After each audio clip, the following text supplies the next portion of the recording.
welcome inside the Parisi Palace, high above 2919 East Broadway. This is the Jake Feinberg Show, coming to you live on Power Talk 1210. We are full on extraterrestrial radio now. Please go to powertalk1210.com and download the free app. Everybody's got a smartphone now. Download the app. It is absolutely essential. This is the way of the future. You can stream all of our live local shows, including Solomon on Blast and the Jake Feinberg Show.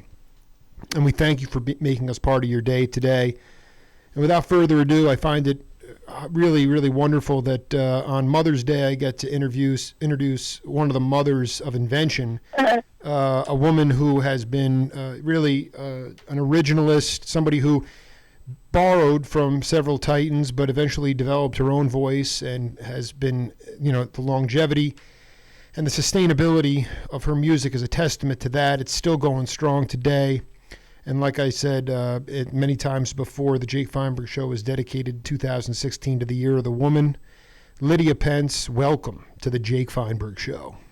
Well, that was a nice intro. Thank you. It's nice. How you doing? I'm doing great. It's so good to hear you. I just wanted to ask you, so what are your kids going to do for you on Mother's Day? Well, I'm going over to my daughter's house, and something's going to be brewing, so I'll just wait for tomorrow. Well, happy Mother's Day to you. Thank you. Also, I just want to be clear, there's no relation between you and the San Francisco Giants' Hunter Pense, is there? Oh, that's my long-lost cousin. No. Yeah, he spelled his name differently. But, I was thinking, I'm like, maybe it's just, it's just possible that, but I'm glad that we cleared that up. But it is so great, yeah. I wanted to ask you, Lydia, first off, you grew up in San Francisco, like Gregorico, like Michael Carabello, like Carlos Santana. I'm just curious what I was just out there for my 10-year wedding anniversary and in San Francisco, and I was stunned by I was stunned by a lot of things, but one thing that I was stunned by was the lack of indigenous cats that actually grew up and live there. They don't live there anymore. I know. No, but my question is just a philosophical one here. When you have so much, and it's not like it's old money either. I mean, you're talking about young European money, young cats with so much money. Like, it's really difficult for me. It's very upsetting because I'm not upset that they're doing well financially. What I'm upset about is the idea that if you don't know where your roots are and you don't have any culture, then you lose that magic that was present there. And being somebody that was born there, I wanted you to riff on that for a minute. Well, I grew up in San Francisco in the avenues, and my dad was the inspiration of my music because he brought home the first reel-to-reel tape recorder because he was a machinist at the time, and so that was my toy. He showed me how to run it and record everything, and that got me started on that. And he was musically influenced too, so I mostly, give that to my dad, and his roots and things like that. But yeah, that's what started it off.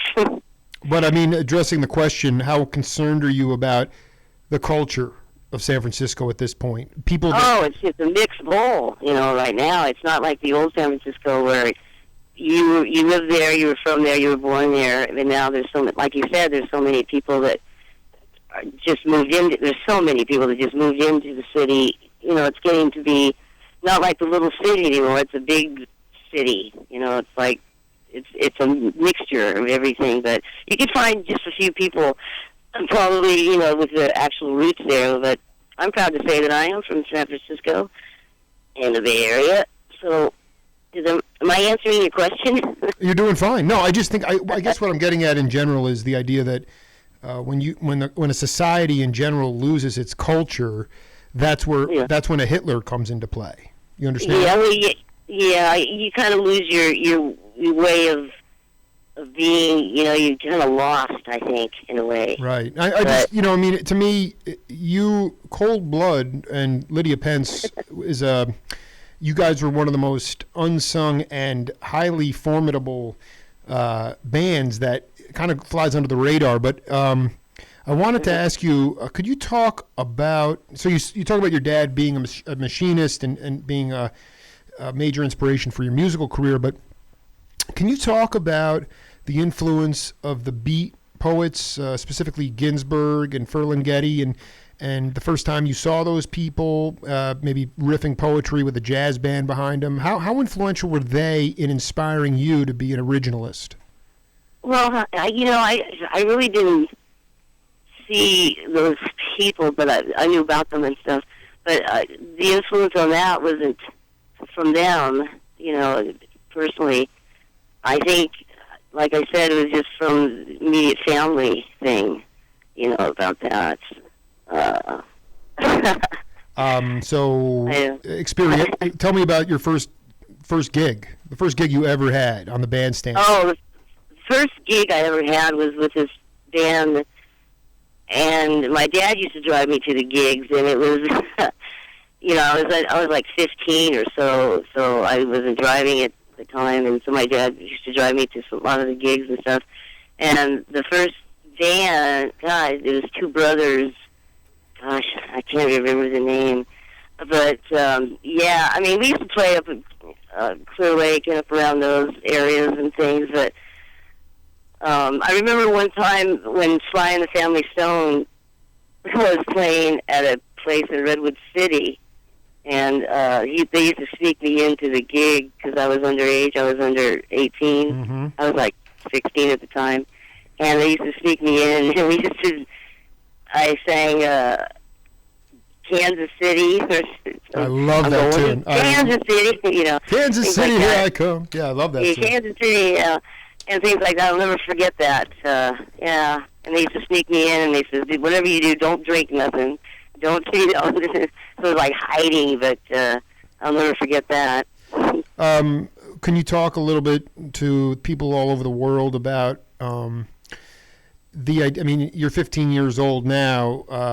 I guess you theoretically could be performing like Justin Bieber kind of stuff, but at 15, so many of you guys were getting your careers started underage, and I'm just curious about how that helped you develop your individual voice, as opposed to sort of meandering around, in this formulaic society that we have now where, you finish high school, you go to college, and then you sort of, if you're an artistic person, you might drift a little bit, but you don't really hit seriously until your 20s. You were really cooking by 16.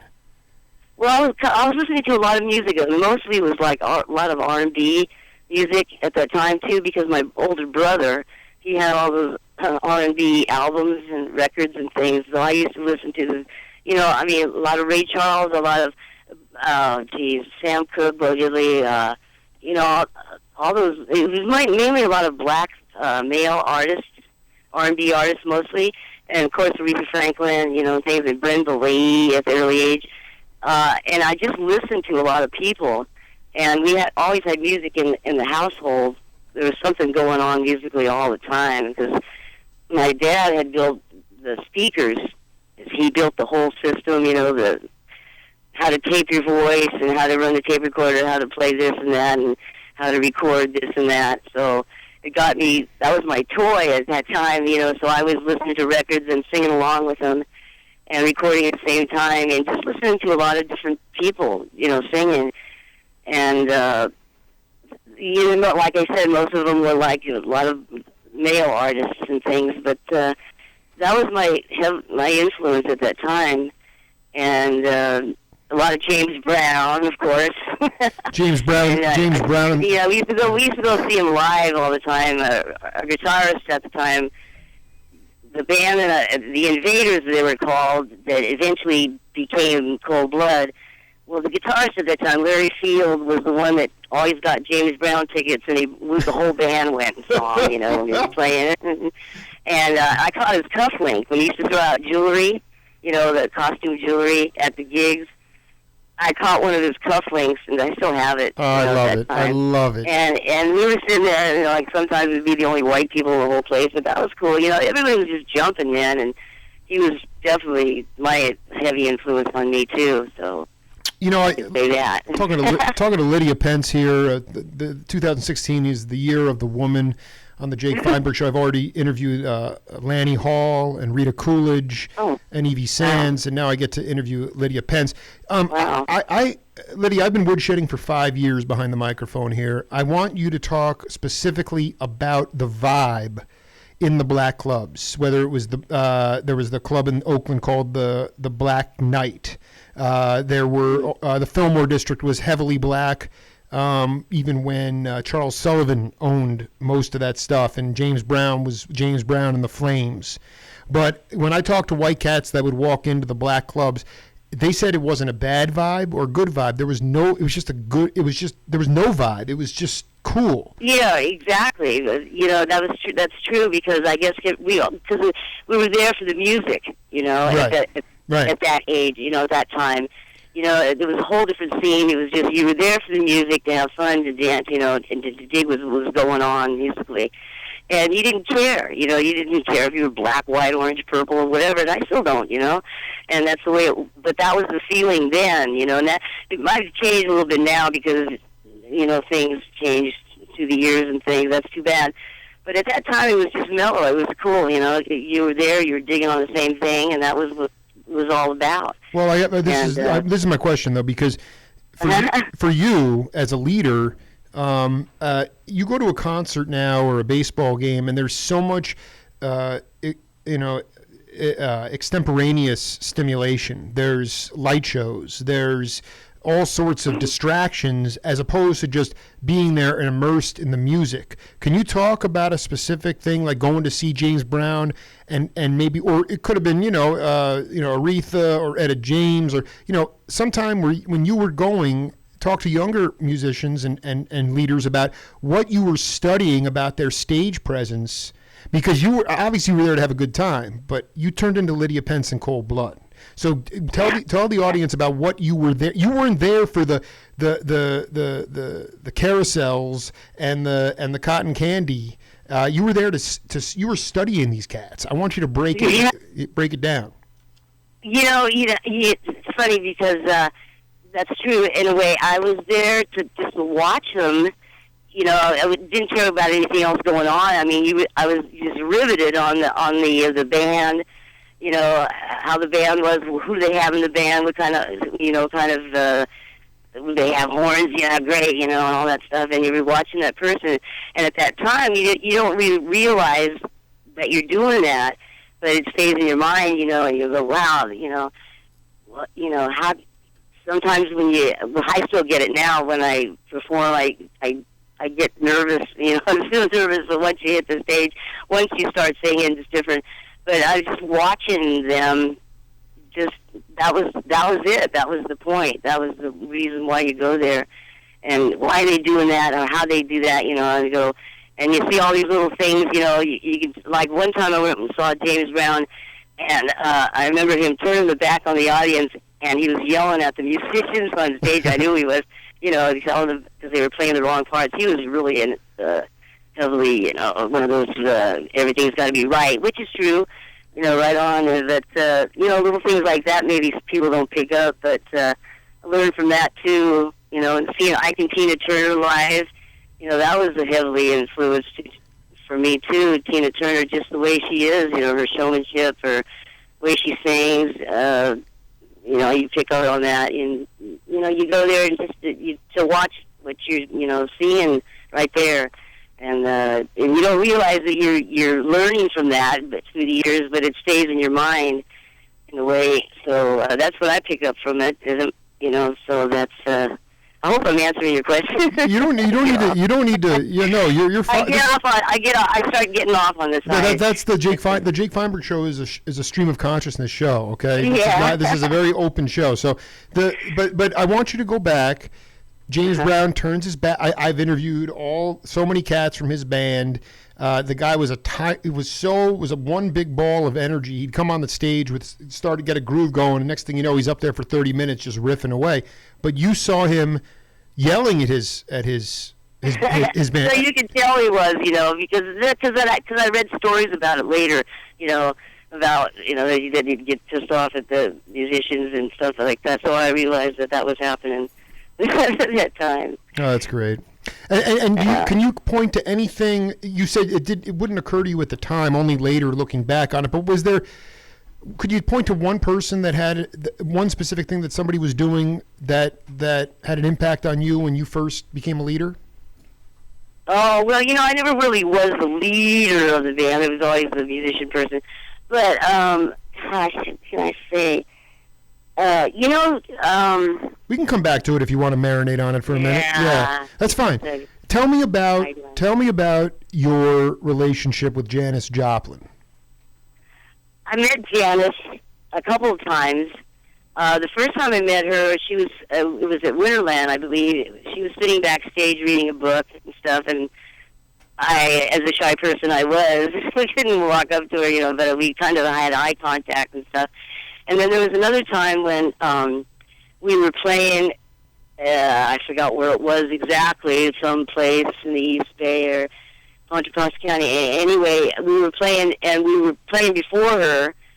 She was headliner, of course, and we were doing Piece of My Heart, that song. Sure. And I didn't see this happen, but I was told after we played that she came up running on the side of our band, to the drummer yelling, "You can't play that song, which I didn't see happen, but I was told later. I go, what? Because we were doing Piece of My Heart, and I guess she was going to be putting that on her album. Wow. Song, and I guess nobody's ever heard it, but that's an old R&B tune, So we had a repertoire of doing a lot of R&B stuff, and we didn't know that she was going to do that, but we would have done it anyway. So, but that was another time. And then, there was a time when she heard us, and she came up to me and she goes, "Oh man, I like your band, I like your voice, whatever," and offered me her bottle of Southern Comfort and stuff, and we chatted for a few minutes, and that was that. This is great. She invited me to a party that night or the next day, and I said I couldn't go because we were heading out on the road the next morning, and I didn't want to jeopardize that. So that was cool. Just for the audience, Piece of My Heart came out 1967. Irma Franklin. Yeah. So I find that hysterical. So she was going to actually put that cover on her new album, but you guys were just playing the cover, and she kind of lost her mind. That's funny. Yeah, something. Yeah. But I mean, in some places, I read that she actually hipped you to, or hipped Bill Graham and David Rubinson to you guys. Well, that's what I heard too. Maybe so. I really don't. Well, actually, not really, because Bill Graham himself came to a rehearsal when I was with this band in 1965, and we had a little band going, and the drummer at that time, Bill Shoppy, knew the girl that worked in the box office at Fillmore, and she had Bill Graham come to our rehearsal, and that was the very first time Bill Graham ever heard me or any the band and stuff. What was that was before. What was the name of the band? What was the name of the band? I can't remember the name of the band. Yeah. This is important for history. It was this is important. It was a band called the Collage, I believe. The Collage. It was like a 4-piece. I think maybe it was before that. It was a 4-piece band. It was the B3 player played bass pedals. Played bass on his pedals. I love. He was kicking pedals. Yeah. Who is this? Who was in that band? We need to break this down immediately. Oh, geez. I can't remember. I remember the drummer, Bill Shoppy. How do you spell Shoppy, by the way? Well, he's deceased now at the time, but I think it was Shoppe. I'm not sure. That's okay. And who's Campbell? Let's see, played the B3. His last name was Campbell. Okay, I'll do research. But he was so. I mean, I guess I want to also ask. I mean, when were you in like a jug band kind of thing too? No. So was this band the Collage? Was that the first time that you plugged in? Was it an electric band? Yeah, it was an electric band. But no, the very first band was this is when I was 15. Called the Dimensions, and this band had an upright bass, acoustic bass. Who's playing that? Who was playing upright bass? Oh God, his dad was my science teacher at Sequoia High School. I can't remember his name. I'm terrible. Oh my gosh. Yeah, and this is great. This is great. Guitar and drums, but that was good. And we played at that time. We played we used to play at a lot of recs. Recreation places, and we did everything from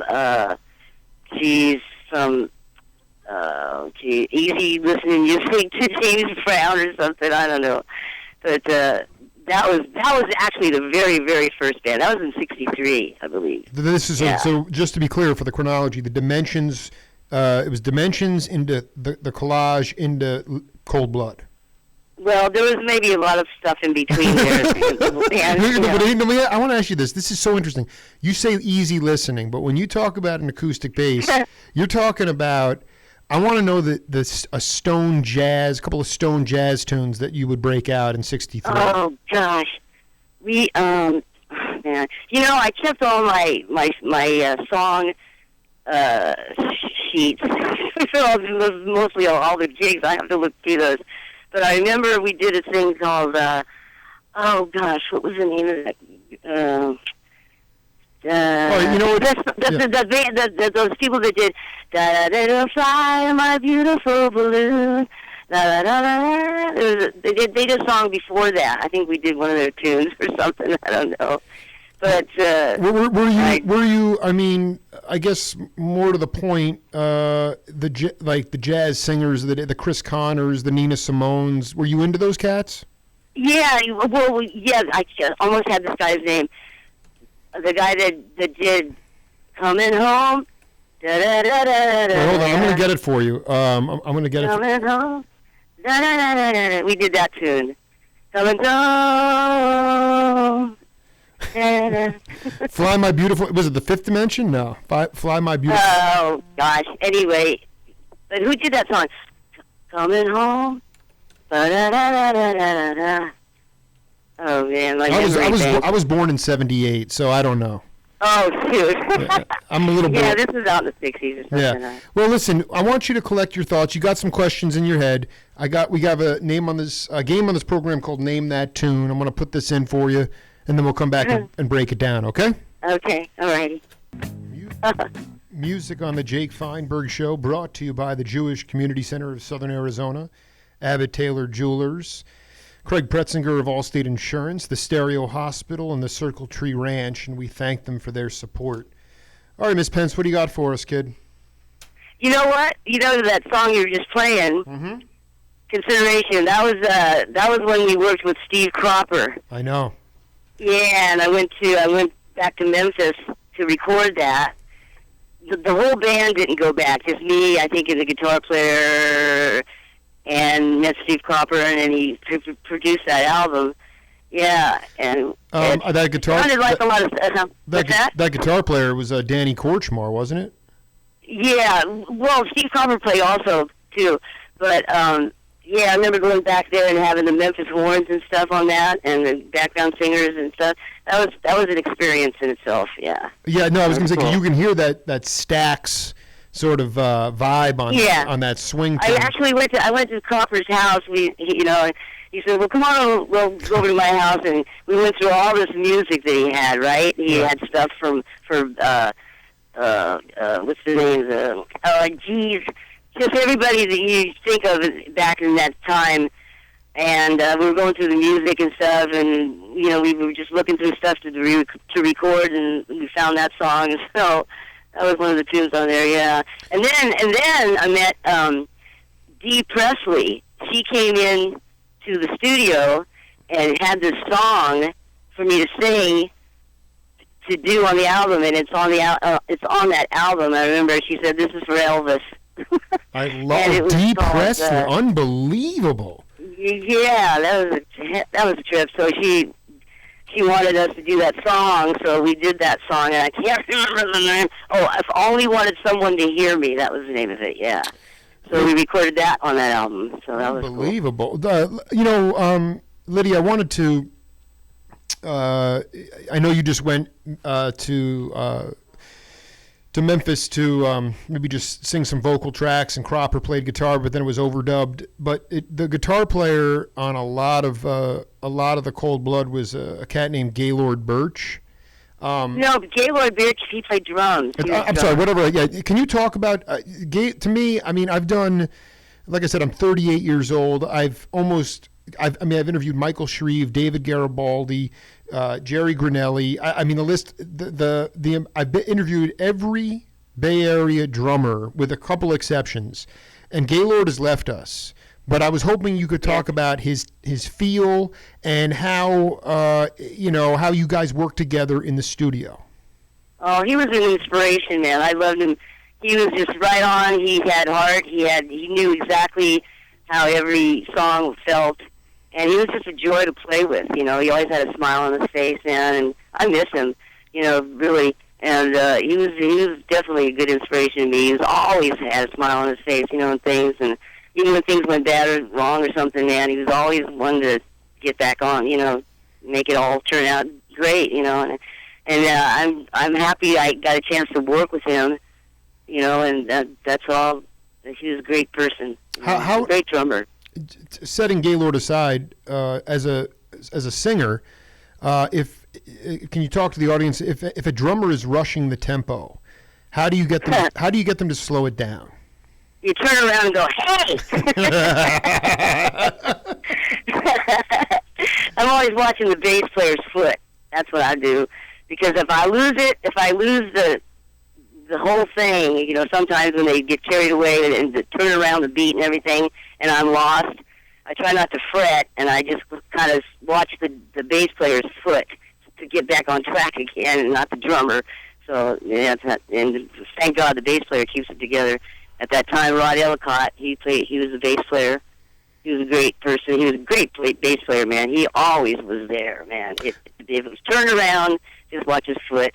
That's okay. So pick up one again. This is important. I mean, he was right on the beat with the drummer. I mean, he was locked in, and you. Yeah, he was locked. You could just watch him, and he can go right back to nature again. Did you ever get a chance to see John Coltrane live?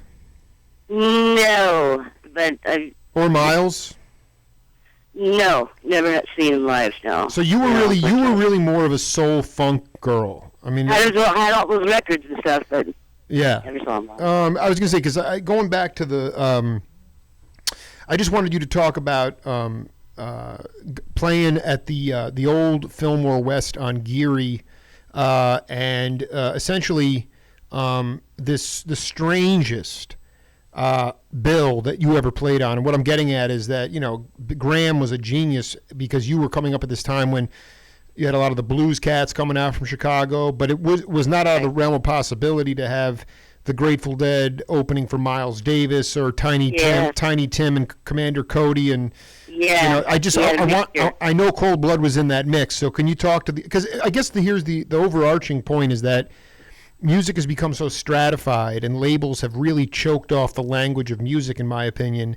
At the time, you guys weren't really labeling your music. It was just music, either good or bad. So talk about, what I liked about Graham was that there was an elasticity within the music. I mean, you'd get your Latin rock, soul, funk, and jazz all on the same night. So talk about that. Yeah, that was one thing about Bill Graham. He mixed everything up in one night and had you listen to a lot of different music at that time, which was great, because we were kids, and so we got opened up to that, all that different types of music in one bill, and that was unique about him. And I remember playing, we were on the bill, I think, with the Electric Light Orchestra, and things like that. But yeah, it's awesome. I got a chance to meet all those blues cats too, like King, B.B. King, Albert King, and those people, man. And sitting with them in the back room there at the Fillmore, just sitting there, just talking and stuff. That was something that at that time I was thinking, man, this is history right here. I'm gonna remember this forever. And you just talking to each other, and that was what was so great about him, that he put all that music, different types together, and it opened up a lot of listening things, to the young people, to us at that time, and we got a chance to to hear that, and I miss that about him. You know, he was unique. That was the one thing that was, you don't have that now, really. What was the thrill of talking to cats like Albert King in the back? Why at the time? They would be cracking jokes or something, you know. I'd just sit there, you know, red face or something, you know, and then I think it was not Albert King, lift me up way high. This is a tall dude, man. He lifts me up. He goes, hey, little bit, I'm going to take you home in my pocket or something, you know. I go, okay. So, you know, and just that was just one thing that I just get a kick out of meeting those artists, you know. Those were my influences, too, you know. So that was a thrill. Yeah, no, I mean, Howlin' Wolf was there, John Lee Hooker, and so many. I just wonder, there were so many young white cats that were coming up with you, guys like Bill Champlin, and you know, I mean, all these guys. And I just wonder about this idea, like just being a young white artist like yourself, trying to find your voice, and you're seeing these guys, and the one thing that word that keeps coming in my head is authenticity. You know, these guys some of them had no teeth, you know, but they were just such beautiful characters, and they could play the heck out of the music. And I got to believe that it had to have a huge impact on your own personal development as a musician. Right, exactly. You know, because that's what I grew up with, you know, a lot of that type of music. And what was I going to say? You know, and seeing them there was just tickled me to death, you know. But what was I going to say? I remember when, like you said, Bill Champlin, when his early band that he had. I remember those guys. We used to go listen to them up at the heliport over in Marin County, where they were actually living at the time too. Mm-hmm, yeah. You know, and sitting, you know, me and Raul, our keyboard player, the B3 player at the time, we'd go over there and, you know, and go in there and sit in there with the rehearsals and stuff and just talk with Bill Champlin and everything. And, you know, those days, that was a learning period. It was learning time for me. You know, I got to see all these different people, and wow, this is a trip, man. You know, this is it. Can you talk about one thing that you learned?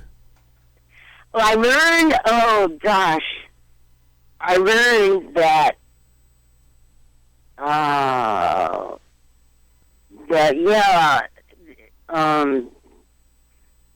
I can do this. I don't know. I've learned that, you know, whatever you love, and any type of music that you love, you know, I mean, you do it, and you don't, at the time I wasn't thinking about, I'm going to do this, I'm going to do that. I just loved the music so much that I didn't see how things were going to be 10 years, 5 years later. I was living at the time, so I wasn't thinking like, I'm going to be doing this the rest of my life. I never thought that. I just loved it at the time, and at that very time, this is what's going on. And to be able to play the music and to hear something that you love to do and play it too was another thing. So I don't know. It was a whole different time, you know. People weren't so. What was I going to say? No, I mean the music was not made to pacify. It was burning music. You were playing it from your soul. You were being inspired. Right. You know, I mean, you were being inspired by guys who truly were living the blues, and they were playing blues music and R&B and soul. But the first taste of sin. Please tell me about how Donny Hathaway got involved and how you guys, you know, talk about Donny and your relationship with him. Well, me and Raul were sitting around one day.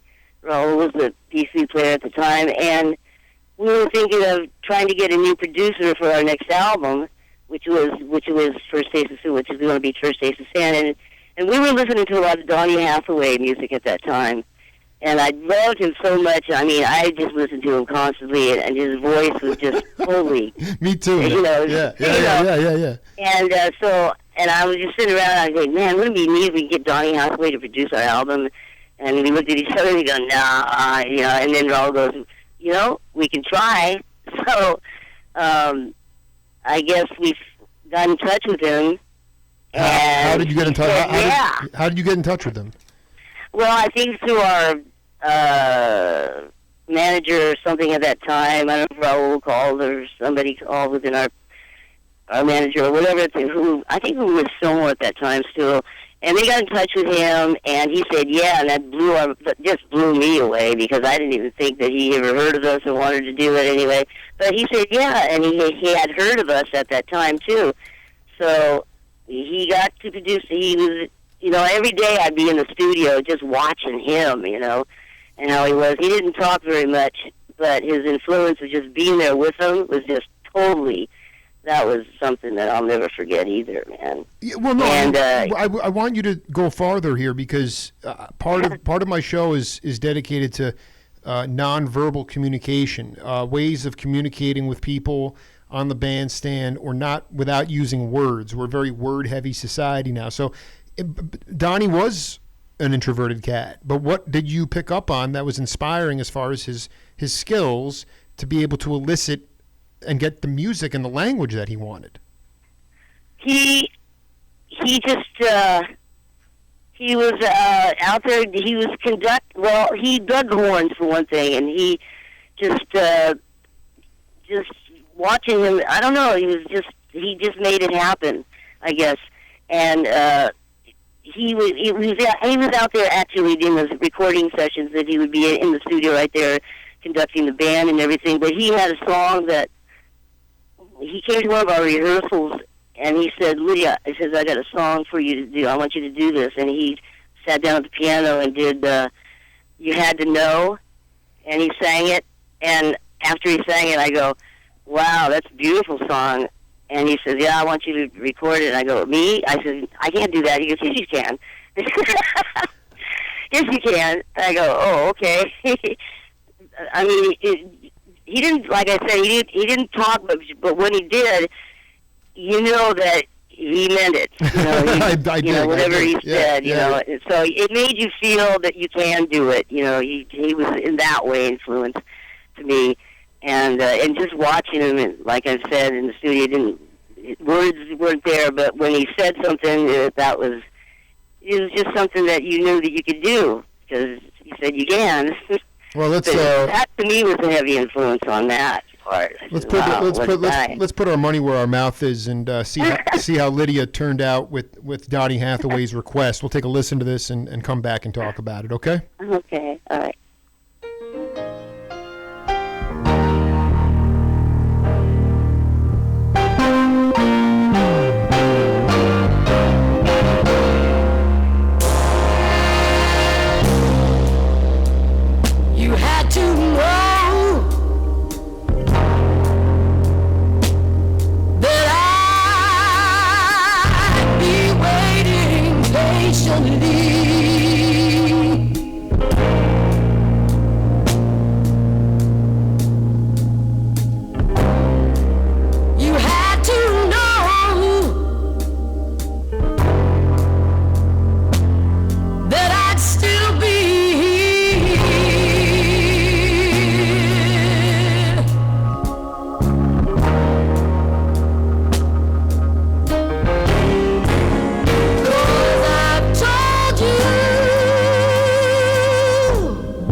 too many times that if you left,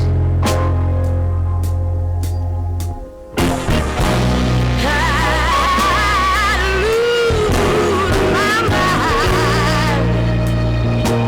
You had to know that I need you here.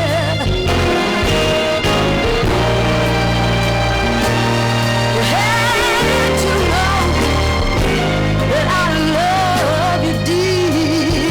Oh, yeah. You had to know, 'cause my love told you so.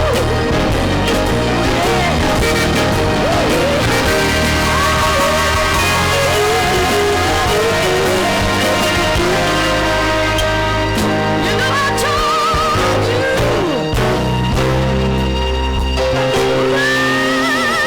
once too many times that if you left,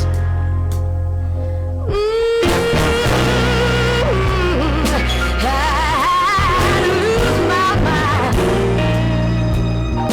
You had to know that. Oh, the sweet sounds of Lydia Pense here on Mother's Day weekend. You had to know. Unbelievable, Lydia. Job well done. That was a very inspirational tune. How many I mean- how many takes did you guys have to? I mean, because that drum part, that's a tough groove to work out. I mean, you have to slow down. Were you able to cut that in one take?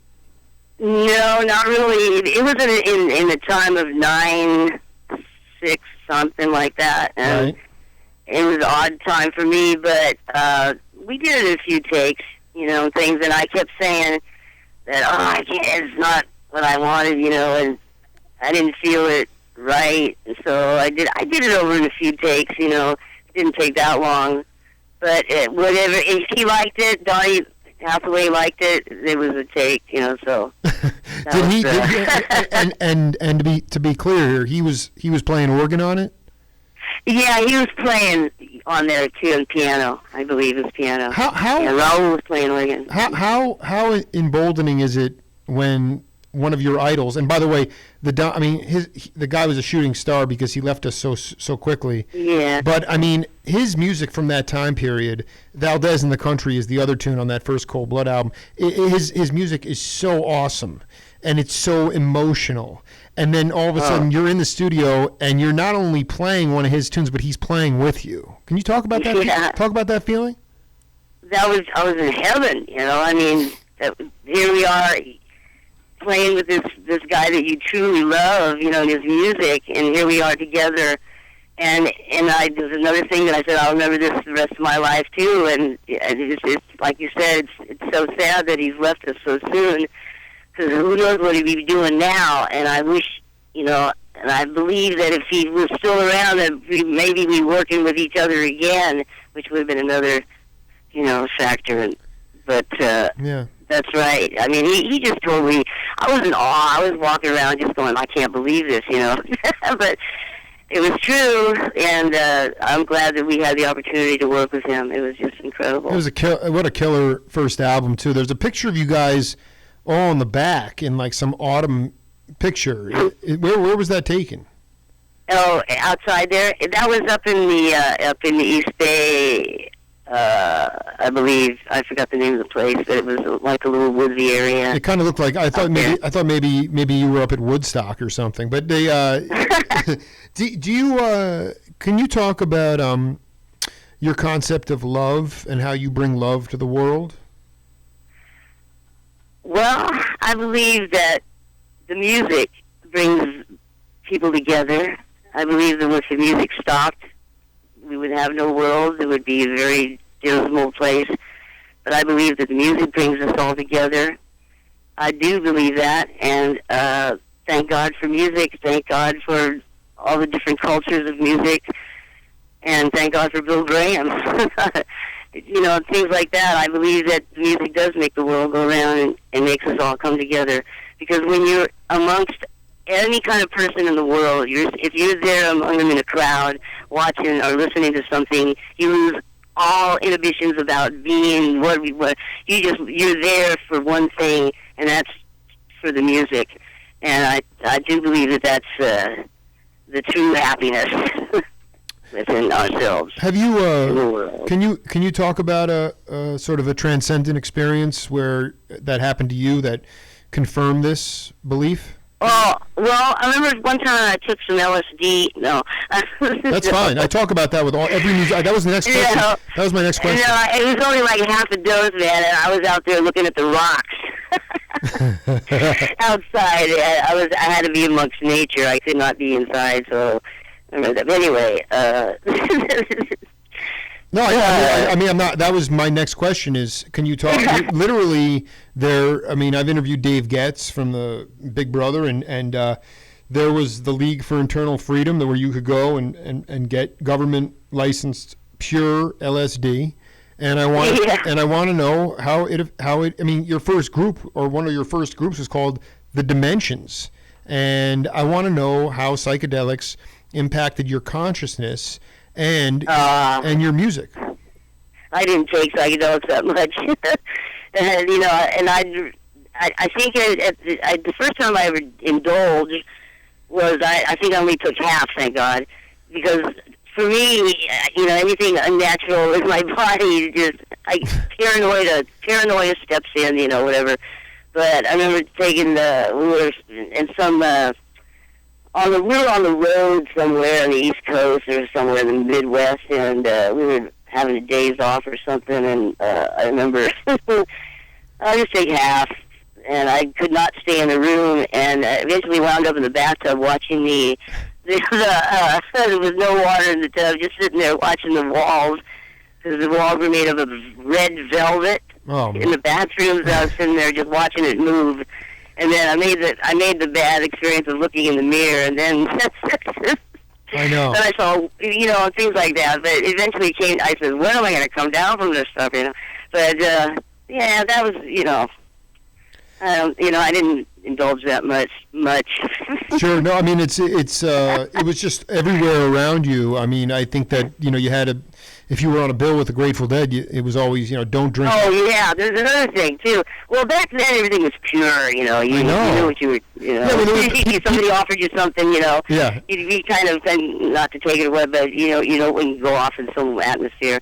But I remember we played on the bill with Grateful Dead at New Year's Eve in New York back then.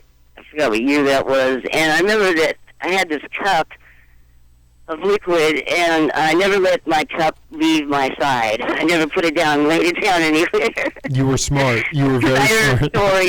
stories and stuff, but it was so cool. And there's another story that when we played with them, my mind is gone.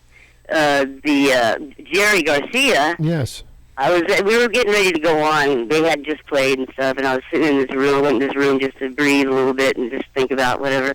And in walks Jerry Garcia, and he sits down beside me, and he goes, "Are you nervous?" And I go, "Yeah, kind of." And he says, "Don't be." He says, "You just show what just do what you do, and it kind of calmed me down a little bit." But I remember that.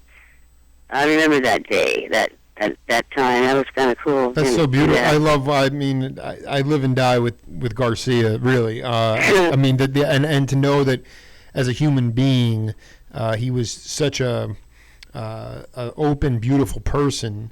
Yeah. It's so nice for you to wax poetic on that.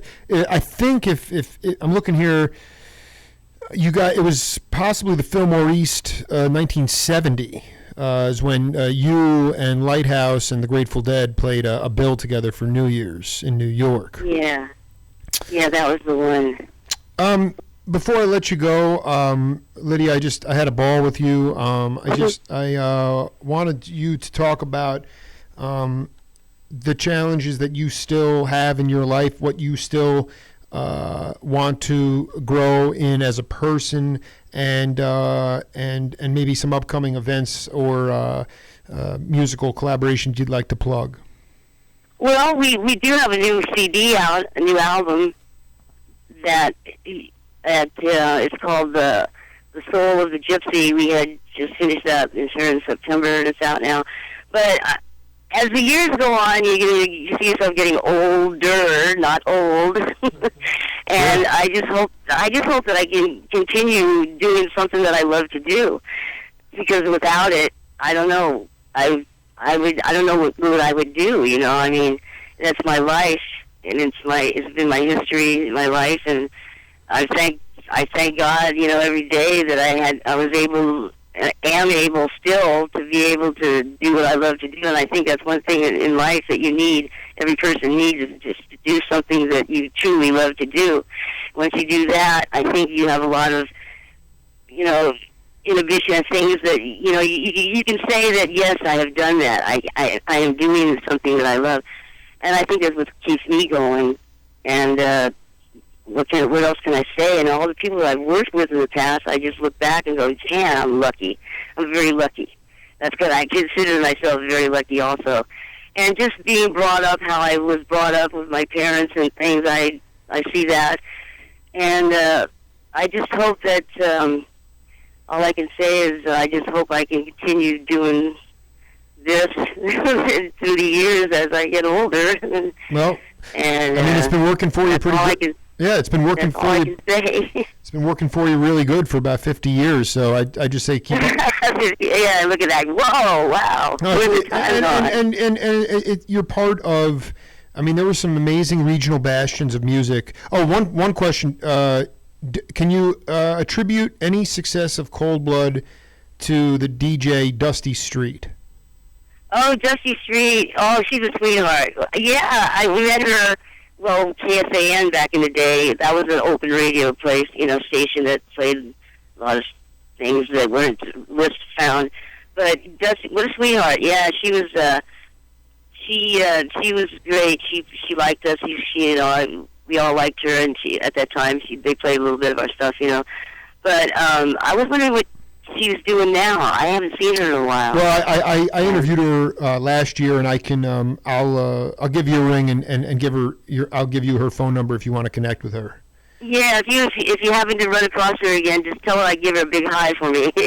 Hey, Lydia, listen, much love to you. Happy Mother's Day, and thank you for being part of the Jake Feinberg Show. I hope you. I think we explored some territories you probably haven't thought about in a while. All right, thank you too. Okay. All right, cheers. All right, hon. Later on. Bye. We'll be right back with Rick Wilson of Mandrill right after this on the Jake Feinberg Show.